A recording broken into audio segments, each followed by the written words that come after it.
السلام علیکم۔ جو مرد پیار سے اپنی بیوی کے گلے میں ہاتھ ڈالتا ہے تو اس کے ہاتھ لگانے میں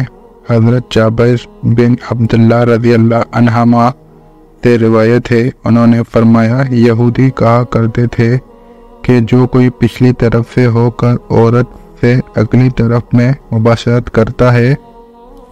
اس کا بیٹا بینگا پیدا ہوتا ہے، تو اللہ تعالیٰ نے آیت نازل فرمائی جس کا ترجمہ یہ ہے، تمہاری بیویاں تمہاری کھیتیاں ہیں، اپنی کھیتیوں میں جس طرح چاہو آؤ۔ ناظرین، ہم بستری ہفتے والے دن کیوں کرنی چاہیے؟ ہم بستری جمعرات کو کیوں ضروری ہے؟ ہفتے کا دن ہم بستری بھی ایک خاص دن ہے۔ ہم بستری جمعے کے دن کرنے کے فائدے اس ویڈیو میں آپ کے سامنے پیش کریں گے۔ حضرت علی رضی اللہ تعالی عنہ نے فرمایا ہر دن ایک سا ہوتا ہے مگر جمعے کا جو دن ہے وہ جمعرات سے بھی زیادہ تر افضل ہے۔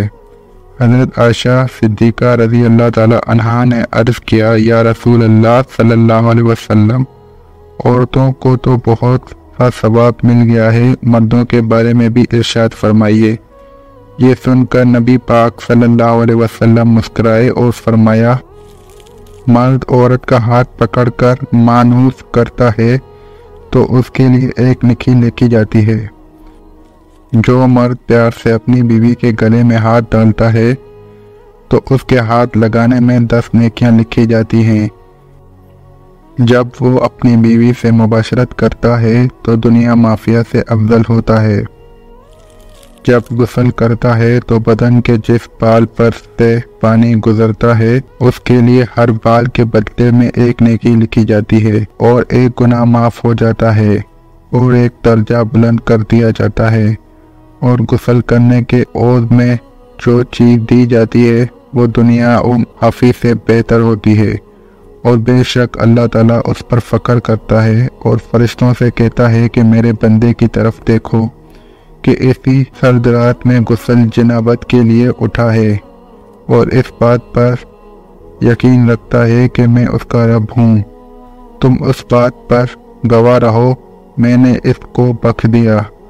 جمعرات اور جمعے کو ہم بستری اور غسل کرنے کی ترغیب اس کے لیے دی گئی ہے کیونکہ مردوں کو نماز جمعہ کی ادائیگی کے لیے جامع مسجد جانا ہوتا ہے تاکہ آتے جاتے کہیں نظر پڑنے سے طبیعت میں کسی قسم کی شہوت پیدا نہ ہو اور خواہش نفس سے اطمینان ہونے کے سبب نماز اور خطبے میں دل جمع حاصل ہو جائے۔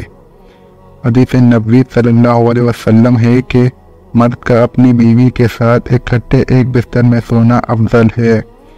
یہ کہ کسی ایک کو گزر ہوا اس کے لیے مقصد ہم بستری کرنا نہیں بلکہ مقصد بیوی کے دل کو خوش کرنا ہے۔ بیوی کے دل کو خوش کرنے کے لیے ایام کے دنوں میں بھی اس کے قریب ہو جانا گویا انبیاء علیہم السلام کی سنت ہے۔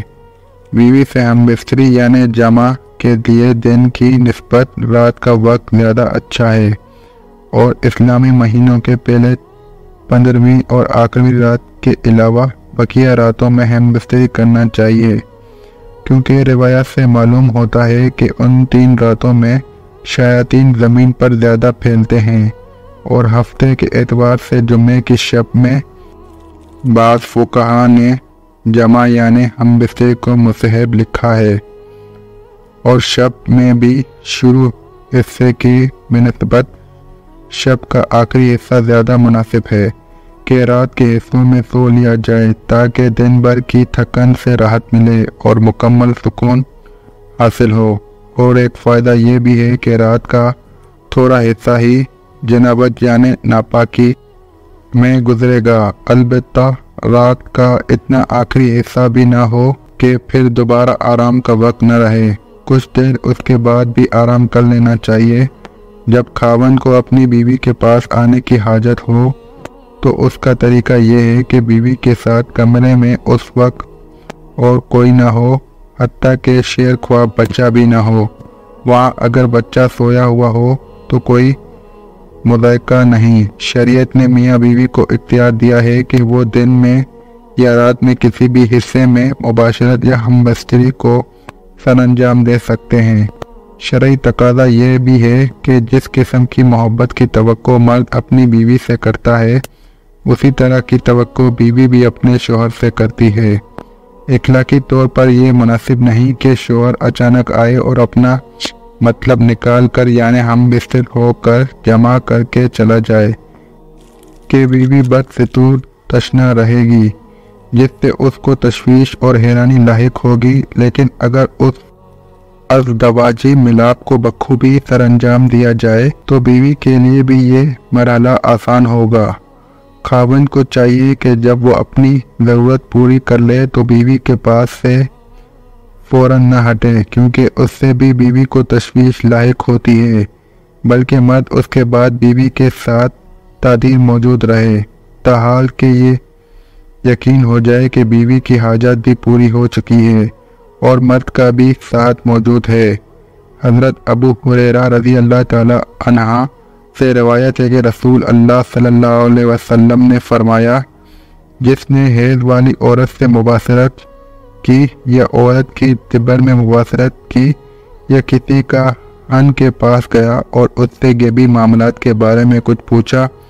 اور اس کی کہی ہوئی بات کو سچ مان لیا تو اس نے محمد صلی اللہ علیہ وسلم پر نازل کی جانے والی چیز کے ساتھ کفر کیا۔ حضرت عبداللہ بن عباس رضی اللہ تعالی عنہ سے روایت ہے کہ انہوں نے فرمایا، جب کوئی شخص حیض کی حالت میں بیوی سے مباشرت کر لیتا تو نبی صلی اللہ علیہ وسلم نے اسے آدھا دینار صدقہ کرنے کا حکم دیتے تھے۔ دعا ہے کہ اللہ تعالیٰ میرا سنانا آپ کا سننا اپنی بارگاہ الہی میں قبول اور منظور فرمائے۔ تو دوستوں، ویڈیو اچھی لگے تو لائک اینڈ سبسکرائب کرنا مت بھولیں۔